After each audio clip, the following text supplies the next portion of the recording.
बिश्नोई धर्म में 29 नियम पर एक दुआ कहा जाता है। 29 धर्म की आखिरी हृदय दरियो जोय जाम्बे जी कृपा करी नाम बिश्नोई होए।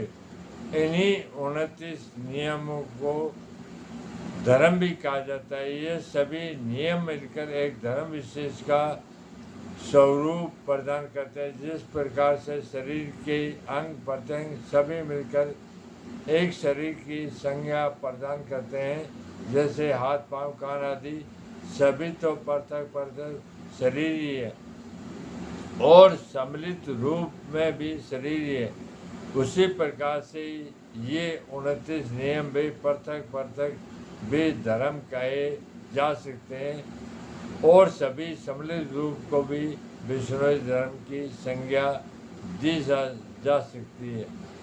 जो कोई भी व्यक्ति इन 20 और 9 नियमों का पालन करेगा, इन नियमों के अनुसार जीवन यापन करेगा, बिश्नोई कहलाएगा। क्योंकि 20 और 9 मिलकर ही बिश्नोई बनते हैं, इसलिए हम लोग 20 और 9 नियमों को बिश्नोई धर्म कहते हैं। एक वृक्ष के भाग जैसे जड़ मूल तना डालियाँ पत्ते इत्यादि जब तक आपस में जुड़े हुए होते हैं तब तक वह हरा भरा रहता है तथा उसमें फल फूल भी लगते हैं, किंतु इन भागों में एक ही भाग खंडित हो जाता है तो वह मृत हो जाता है एवं उसके कोई फल फूल नहीं लगते तथा सभी भाग बिखर जाने पर वह पेड़ नहीं गिरता। उसी प्रकार मनुष्य भी पूरे 29 नियमों का पालन करेगा तभी बिश्नोई कहलाएगा। एक भी नियम खंडित हो जाने पर वह बिश्नोई कहलाने का हकदार नहीं। इसलिए नियमों का पूरा ध्यान रखते हुए इनका पालन करें। सभी जातियों में अपना अपना धर्म विशेष रहता है जिससे उनकी पृथक पहचान होती है। उसी प्रकार से बिश्नोइयों में भी विशेष धर्म तत्व रहता है, इसलिए ये एक पृथक जाति विशेष से जाने जाते हैं। प्राचीन काल में 20 गिनने के पश्चात फिर एक से गिनना प्रारंभ करते थे तथा यही परंपरा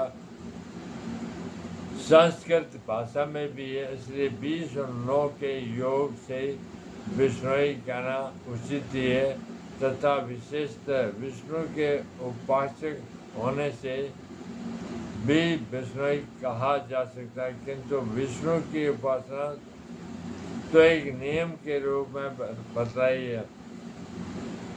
यह धर्म की संपूर्णता न होकर एक अंग मात्र ही है, इसलिए केवल विष्णु की उपासना करने वाले बिश्नोई नहीं हो जाता।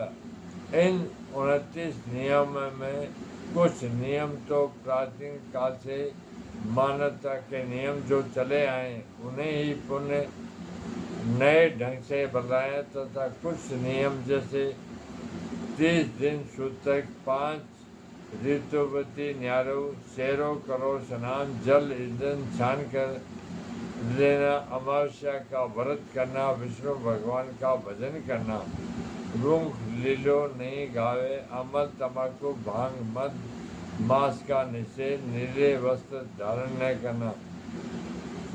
ये नियम परंपरा के लीक से हटकर स्वतः नए ही मालूम पड़ते हैं। ये नियम शायद की महापुरुष ने बताए आधुनिक समाज को हो सकता है इनमें कुछ आश्चर्य हो सकता है, संदेह भी हो सकता है, किंतु विचार करके देखने से तो ये अपनी कसौटी पर खरे उतरेंगे।